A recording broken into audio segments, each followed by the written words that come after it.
Hi, and thanks for logging on to the Daily Dvar. And here's a brand new halacha for you, and it's for Friday, November 1st. Here we go. Today's halacha is about the charity boxes, pushkas you might call them, that are in your home. Probably 90% of you are going to know this, but my gosh, if you don't, it's incredibly important that you be reminded of this. Here it is. When you put money, let's say you have three pushka boxes, charity boxes in your home. One of them, of course, is NCSY. And one of them is important cause number 2, like the poor people in your community. And number 3 is, oh, I don't know, some other cause. So there's 3 charity boxes, and you randomly or with intention or whatever put money at different times in those different charity boxes. They all belong to charity. Here's the main kicker, and 90% of you know this. If 10% of you don't know this, you better know this as of today, and that is what you put into charity box number 1 belongs fully to charity box number 1.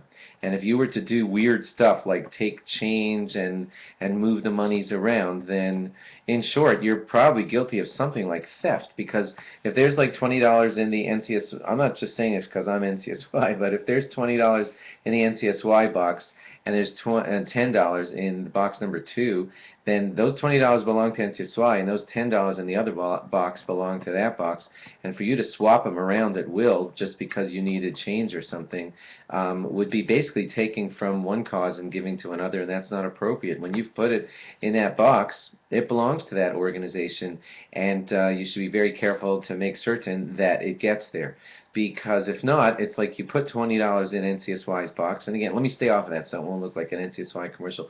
You put $10 in box number 2, and it belonged to organization number 2, and then for some weird reason you just were moving monies around because you needed change, and you moved it to box 3. Well, then it's like you took from organization 2 and gave it to 3, and that's kind of like theft, so be very careful not to do that. Also, sometimes these boxes just sit forever, and again, I'll stay off of NCSY, but if you've put $10 in that organization's box and you plan to like never bring it in, well, that's weird too, because I know you don't plan to never bring it in, but sometimes people leave them for 30 years, and that's weird. You've designated this money to go to that organization.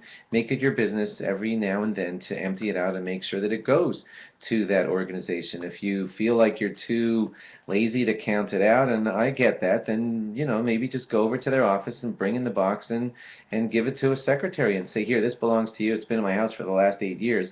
I'm sorry it took me so long to bring it in, but it's really, really, really appropriate to do that. And lastly, there are some people who sometimes they know this and they are careful and they're not taking from one box and giving to another, but they really need a change and they opened up their charity box just to make some change. Be very, very careful to make certain that when you're making the change you don't end up ripping off the charity box by putting back too little. I know a lot of good people who, if they do, they don't like to do it at all, but if they do it, they make certain to put some extra presents back into the box so that they used it and it helped them, and they said, I want to give an extra dollar, and that would be most appropriate. Because to just use it and throw change around back and forth and one day give a penny too little back to the charity box where you took the change from, again, that's a minor theft. Theft is theft. It's one of the 10 Commandments, and you should be very careful about this at all time. In short, make sure to treat it real seriously. Whatever's in a charity box stays in that charity box and goes real soon to the proper charity. Thanks for logging on. Have a great Shabbos. Log on again after Shabbos for more. Bye-bye.